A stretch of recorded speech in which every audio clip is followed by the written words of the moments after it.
You're listening to Loving BDSM Podcast, episode 27. Hey everybody, Kayla Lords here. Today, let's talk about what you can do to feel connected when you've got miles between you and your kinky partner.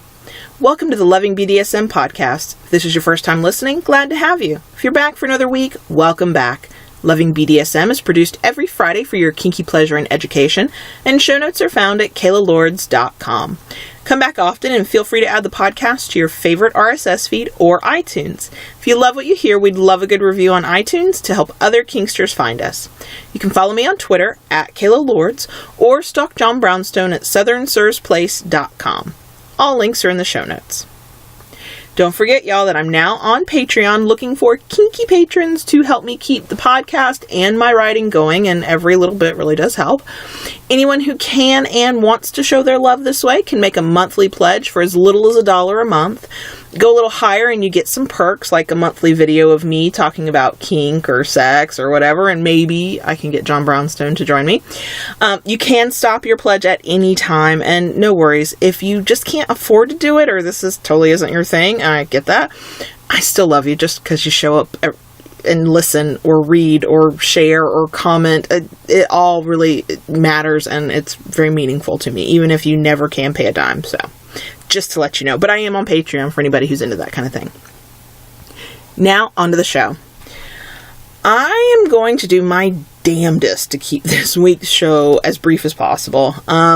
First of all the shows prior to this, when I thought they were brief, they were really long, and they've been kind of heavy, and they've been all ranty and rambly and lots of tangents. But reality is, right now, I'm in the middle of a week of traveling without John Brownstone, and I'm spending the week with my mom, who just had surgery. No worries, she'll be fine, but as an only child who only has my mom left, my dad died when I was 22. When my mom needs me, I come running, and she rarely ever needs me, so this was just one of those moments. It's also the longest Daddy and I have been apart since we moved in together nearly 2 years ago. That's really weird, just in case you wondered. So for anyone who's in a long-distance DS relationship or unexpectedly, I will learn how to speak, unexpectedly finds themselves having to travel without their kinky partner, here's a list of what we do to feel connected even when we're apart. And you can use these, modify these, ignore these, whatever. But if you're apart from your dominant or your submissive and you need some ideas, feel free to steal these. This is just what we do. Daddy picks out my panties before I pack. So we count out the days I'm going to be gone, and then he picks out the appropriate panties. And sometimes he says, okay, you're going to wear this one on the first day, this one on the second. That's a real challenge of memory, by the way. I might have to take pictures or write them down or something so I can remember. And sometimes he says, pick them out, wear them, whichever ones you want each day. And sometimes he'll say, okay, every morning you're going to send me 2 pairs that you'd like to wear that day, and I will pick one of them.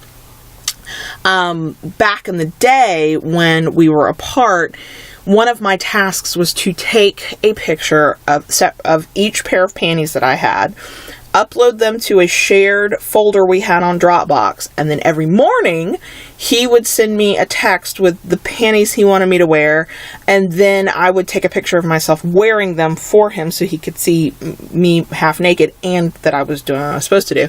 So when we travel, we do something kind of similar. They're packed for me in my suitcase, and then I will still take a picture and send them. We also schedule times to talk. Now, for the record, we are talking constantly throughout the day, whether it's by email or text or whatever, and if we can get time in to do a random phone call, we will. But we can guarantee and be assured that we know we're going to speak on the phone to each other certain times, and those times are sacred, sacrosanct, inviolable. We move heaven and earth to make sure that those times happen like they're supposed to.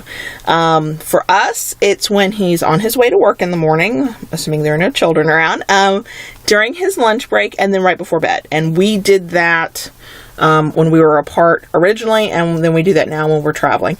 And just so you know, devotion, I'm not a morning person. I'm nothing like a morning person. And when we were together for those 18 months, when we were long distance, he would call me. He was in a different time zone. And so on his way to work was like 6 a.m, and that was 5 a.m. to me. And yes, I answered my phone and I talked to him. even though it was the gravelly sleep voice. So you can do it when you really want to. The other thing we'll be doing is constantly texting, and most of it will be kinky and sexual, because unless somebody's like right there on your elbow, nobody can tell what you're talking about. We're talking all day long, but if if I'm at my phone for like 20 or 30 minutes, oh yeah, we're sexting. It's a fantasy. He's doing something to me via text and I'm doing something to him, and it's great. We also spend a lot of time talking about the other to anyone who will listen. I'm pretty sure my family thinks it gets old and they're over it and they wish I'd shut up. But I don't care, because when I talk about him, I'm thinking about him and I'm thinking about how much I love him, and that makes me happy. So really, that's all that matters. He can and will assign special tasks through the day. Sometimes during our morning call, he'll say, okay, some point today before lunch or before I talk to you next or whatever, I want you to do blah. And then sometimes it'll just be like random. I'll get a text message, I want you to go do this. And it can be go to the bathroom and masturbate, or he might ask me to send him a picture of my boobs, or he'll say, wear pigtails in your hair just for me. My mom might think I'm crazy, but it's nothing that's going to get me arrested or make my family have me committed. Things that can be done in private or that don't have meaning for anybody looking at me. But they are definitely things that remind me who is in charge. On the flip side of that, when I'm sort of feeling the need to be submissive, I will ask permission for special treats. So for us, because we're not real high protocol, and he does not micromanage me in any way, shape, or form. We have certain rules, but when one of us, we're apart especially, and when we're out of town, those rules tend to relax, especially when family's around. They kind of have to for us. But when I need to feel connected, I'll send him a message asking for something special that I wouldn't normally do, or that even if I know that the answer is probably yes, I'll still ask. Can I go have a margarita with my friend? Can I order the chocolate cake for dessert? Can I buy this book that I really, really, really want? Now, he often says yes, but nothing is a guarantee. He is a dominant. He does what the hell he wants to do. And sometimes he says no. But you know what? It doesn't even bother me that much. It all gives me a thrill because it reminds me of my place. And sometimes that's what we need. We maintain the rituals we can. So at night, before we go to bed, really, I undress completely. I sleep naked. He sleeps naked. I kneel naked on the bed, better for my knees and his back that way. And he will spank me or play with me or do whatever. He'll basically melt my bones. So I just melt right into the bed. And then he'll tell me I have permission to go to bed. Well, clearly when we're apart, we can't really do that.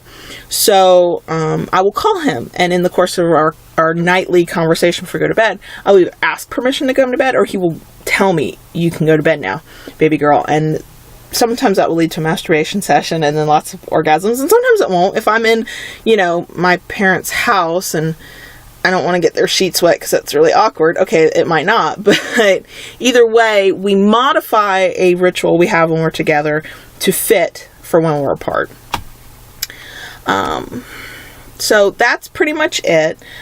Just remember that, when you're away from your kinky partner, I don't care if you're the dominant or the submissive, it's really, really hard.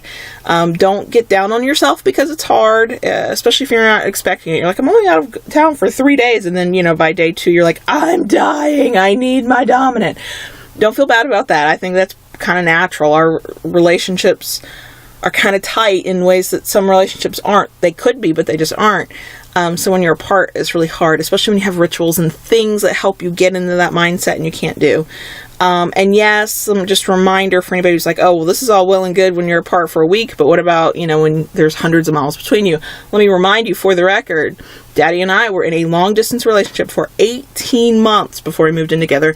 And right before we moved in together, we were apart. We didn't see each other for like 4 months because we were planning our move and we were saving our money and we were doing all this stuff. And it was awful to be apart for that long. And a lot of the things in this list were things we did in some form or fashion while we were a long distance relationship.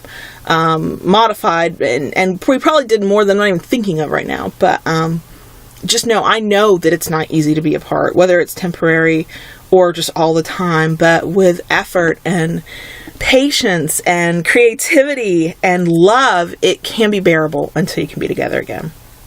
Okay, y'all. that's it for me this week. Hopefully we'll be hearing from John Brownstone soon. I know he's got a few episode ideas, and I want to give a special shout out to the person who sent an email the other day with a topic idea for him to do. I know he's mulling that over and working all that out. Hopefully, I would like for both of us to do an episode together when we have time to sit in my recording studio, which is really just our closet, and be goofy together for about an hour or so, because that's usually how long it takes us to record one of these things.